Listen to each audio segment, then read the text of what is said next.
I feel I'm lucky to be in Taiwan, to be honestly, and unlucky at the same time. I was about to go to Ukraine like 2 or 3 times already to be listed into the army, because it's difficult to read all this news. And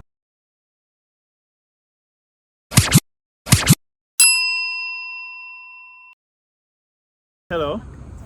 Hi. May I ask, what's your name, where do you come from, and what do you do here in Taiwan? I am Rudy, but my real name is Ruslan.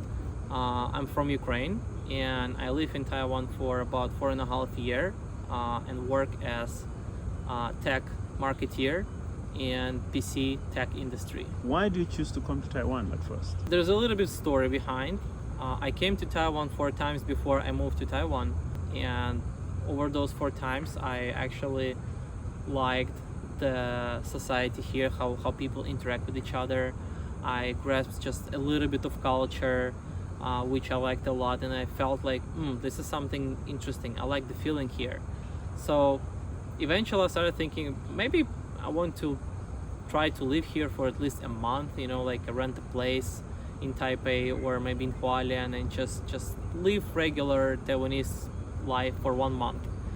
But eventually, when the time came for me to change my job and to find my new career step, I decided to try to apply for some Taiwanese companies that I knew and I worked with, and one of them, they hired me with relocation from Ukraine to Taiwan. So eventually I wanted to live just for 1 month, but I'm already here for 4.5 years.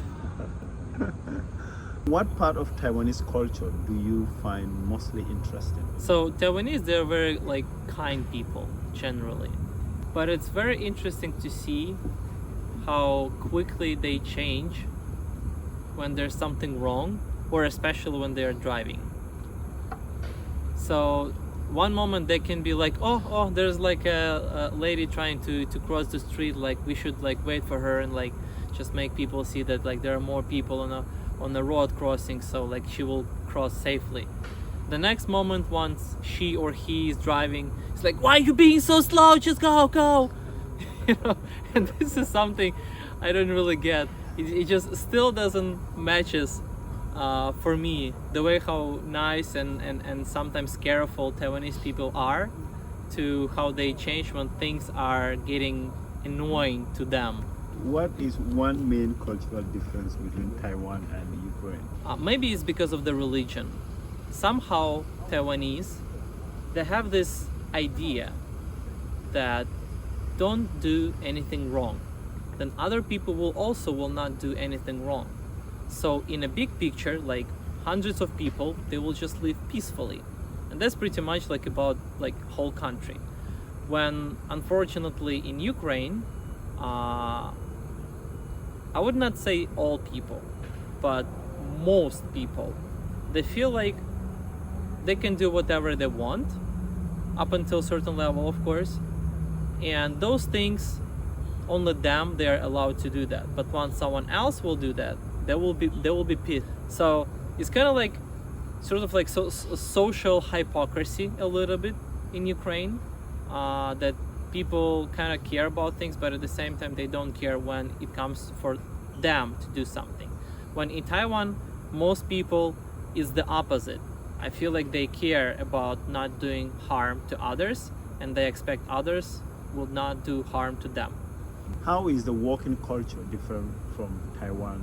Here in Taiwan, I was quite lucky working, even though companies are Taiwanese, but they're trying to be very hard international and more pro-Western view. So those companies, they tend to be professional, very careful about what people do at work, and have very nice decent meetings, and to work as a team, as a big team. But unfortunately, still sometimes ridiculous things happens that just comes from Taiwanese culture, about sitting late hours, just doing nothing, or do very little work, or accepting being overloaded with tasks from your superiors and not telling anything about it and not changing. In Ukraine, these things, they would not work. Your time, your work ends at 6 or 7, you just leave. this is definitely mass effect. Like it affects like so many people. It's not like 1, 10, 100. It's like thousands of people. They do this, and somehow it doesn't change. You know, either like not enough people to try to change it, or what is the reason? Like probably comes from the culture, not about how company have to work in order to survive. It's more about cultural thing, I think. Not talking to your supervisor and superiors about things that are uncomfortable or incorrect. How is it like living in Taiwan as a Ukrainian with this ongoing crisis? War of Russia against Ukraine, it touched, I feel like, pretty much everyone in certain level. It's right now either the food prices are slowly raising already, either some businesses, they lost a big piece of revenue, or just a lot of people that they cannot see their relatives in like of their wives or husbands like in Russia or Ukraine or some other country. I think the war influences everyone, but on different scale and level. I feel I'm lucky to be in Taiwan, to be honestly, and unlucky at the same time. I'm lucky because I'm not in Ukraine, and that gives me some opportunities to earn more money and help my family to survive in Ukraine, which I am doing. And also it gives me more opportunities to donate money to Ukrainian army and humanitarian programs to help other people to survive and Ukraine to stand. And I have more of those opportunities than if I would be in Ukraine. I was about to go to Ukraine like 2 or 3 times already to be listed into the army, because it's difficult to read all this news and stay here so far. But eventually, one key thought that's keeping me here is that I have more opportunities in terms of money to support my family and help Ukraine to stand, and also raise this issue here in Taiwan as well, because obviously everybody is tired of news from war. Almost nobody is speaking about this, but war is still there. War like it did not finish. Russia is still trying to kill Ukrainians and just take all the territory. And I feel it's part of my duty as a Ukrainian in Taiwan to keep raising those issues here and keep people hearing that war is still there. And I'm unlucky at the same time because unfortunately there's such country as China who is threatening Taiwan for pretty much all years that Taiwan exists.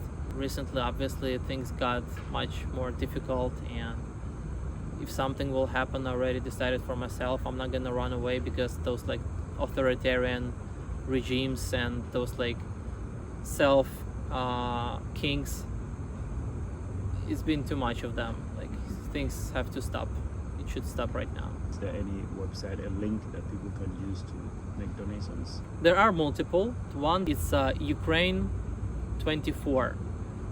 It's a website created by Ukrainian president in 2022 when the war started. 2 exists since 2014 when the war actually started in Ukraine, but everybody thought that it was like internal war in Ukraine, but no, it was Russia in 2014. So the website called Safe and Alive. You can Google it, you can find it. So those are 2 sites.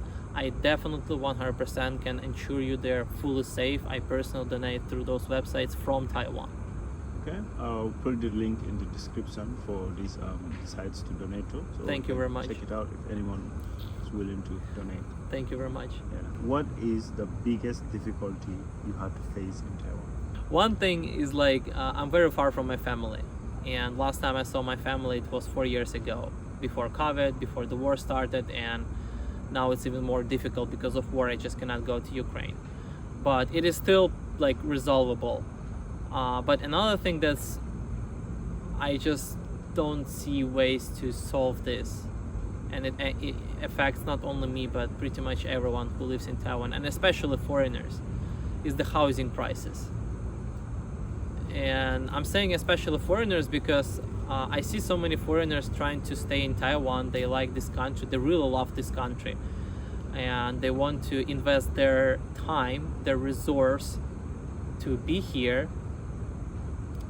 but they just simply because of housing prices, they simply cannot. And eventually, since they are not native here, so many people are deciding to leave the country and to go somewhere else. Of course, for Taiwanese with lower salaries, it is even more difficult.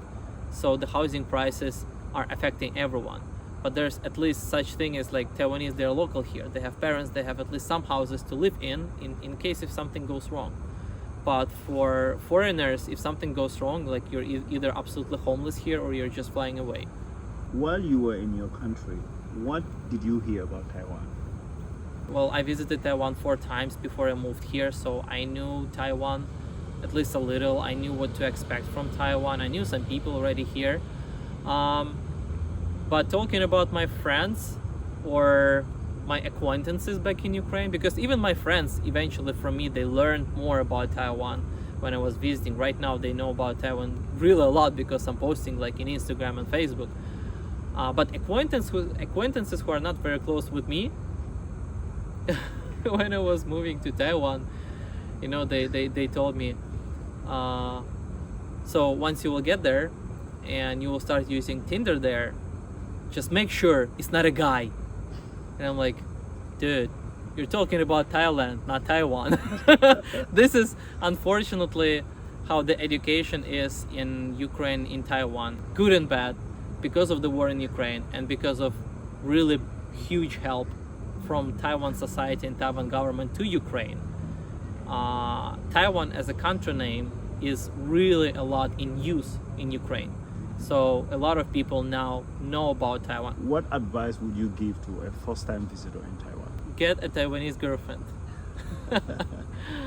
Even though it sounds a little bit like too much, like too strong expression, but if to think objectively, if you're single, this is your best chance first to explore the culture and learn about culture a lot. Secondly, learn language. Thirdly, learn the location, the whole Taiwan, the nature. And if you're interested not only about Taiwanese culture, also like dating someone local will help you to grasp more of Asian culture as in general. So this is a life-changing experience in general. So yeah, that's why I would suggest this step. But truth be told, it's not necessarily actual to get a local girlfriend, to be honest. Even though it's something that will be like very interesting, new perspective to a local people. It's more about like more important just to find local friends. Even though it's, I have to say, quite difficult to get friends with locals, but it is very important for you to start like getting deep into the culture and living in Taiwan. You said it's not easy to make friends with the locals. Can you buttress more? Why do you think it's not easy? I cannot say that it's because of the cultural and mentality difference. Taiwanese live their life very well here.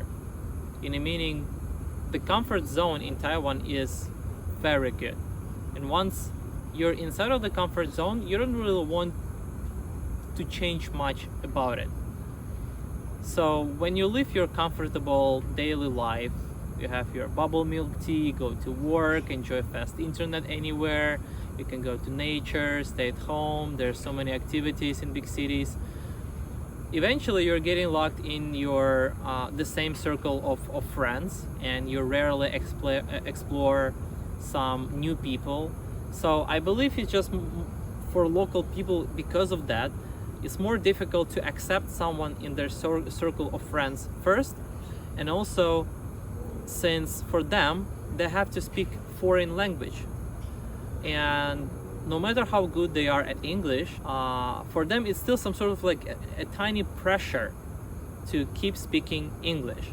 So in my personal experience, whenever I went with my previous co-workers somewhere, we tried to be like close as friends and talk a lot like with a group of people. Everybody speaks to me and with each other in English for the first, let's say, like 1 hour, but then you're not noticing, and everybody changed to Mandarin, and rest of the evening, unless you will speak English, they won't change to English. So you just feel people are getting mentally tired. So there's a like combination of those effects, I believe. Do you have anything else to tell Taiwanese people? I want to thank Taiwanese people for working very hard and fighting for all the great things you have here. I'm really deeply thankful for Taiwanese people for being acceptable as much as possible for foreigners and to me specifically. And I wish you all to appreciate what you have here and understand that unfortunately there is one big enemy that is enemy of many other countries willing to take it under his own control. And the change of power never happens without violence and murdering people. Okay, thank you very much and welcome to Taiwan. Thank you. Thank you.